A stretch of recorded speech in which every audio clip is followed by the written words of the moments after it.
matin, je me suis réveillée euphorique. J'avais bien dormi. Ça faisait des mois et des mois que je dormais mal. Et là, je ne savais pas ce qui m'arrivait. Et au fur et à mesure que je me réveillais, j'allais dans la salle de bain, etc., je me suis souvenue de mon rêve.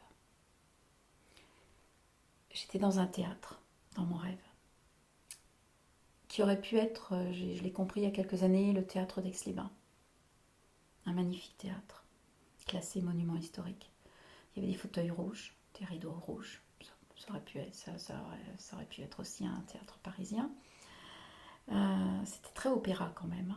Donc à l'époque, j'étais en cabinet d'avocat, hein, disons-le, et j'avais complètement occulté la petite chanteuse, petite qui disait qu'est-ce que tu veux faire quand tu seras grande? Je vais être chanteuse. Pour moi, c'était une évidence.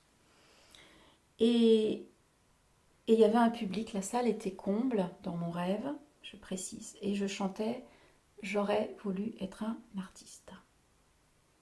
Et j'ai ressenti toute l'énergie du public, alors que je n'avais jamais chanté devant un public quand j'ai fait ce rêve-là. Le public, et quand j'ai poussé la voix du refrain, je le ressens encore là, c'est comme si c'était réel.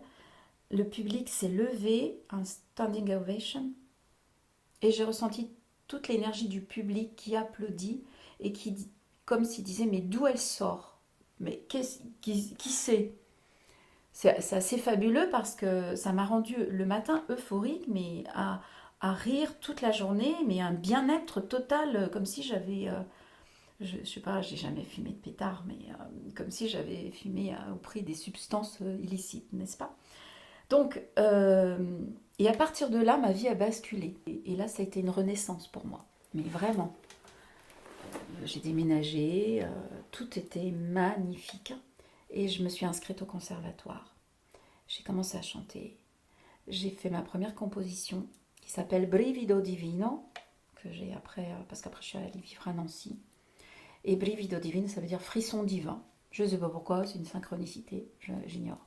En tout cas, ma vie a basculé à ce moment-là, et tout en continuant à travailler, donc dans le monde, on va dire, avec les deux pieds sur terre, tous les soirs, tous les week-ends, j'ai commencé à vraiment partir chanter, créer et remettre vraiment ma tête dans la musique, vraiment, dans les étoiles.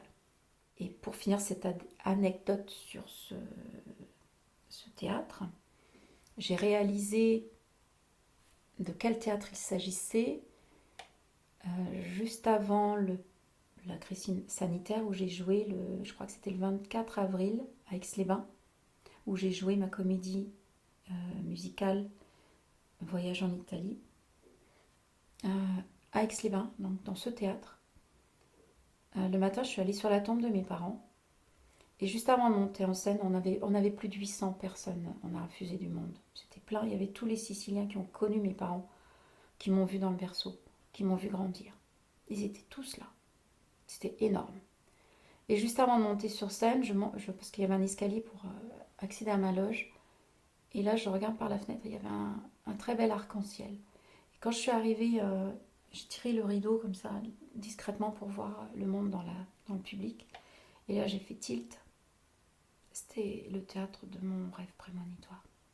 En fait, j'avais bouclé la boucle. J'ai raconté, il fallait que je la raconte. Et en fait, ça a été l'avant-dernière fois où j'ai pu jouer la comédie musicale Voyage en Italie. Et après, il y a eu le confinement. J'ai fait ce que j'avais à faire.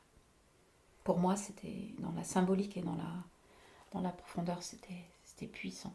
Ça a été un grand moment. Ça a été extraordinaire. Je raconte l'histoire devant, alors je ne veux pas dire la moitié de la salle, parce que Aix-les-Bains est jumelé avec Mylène, le village de mes parents. Il y avait tous les Siciliens qui m'ont vu au berceau, qui ont connu mon père, tout ça. Je me dis, bon, c'est beau la vie. C'est beau. Quand on peut voir ça, c'est beau.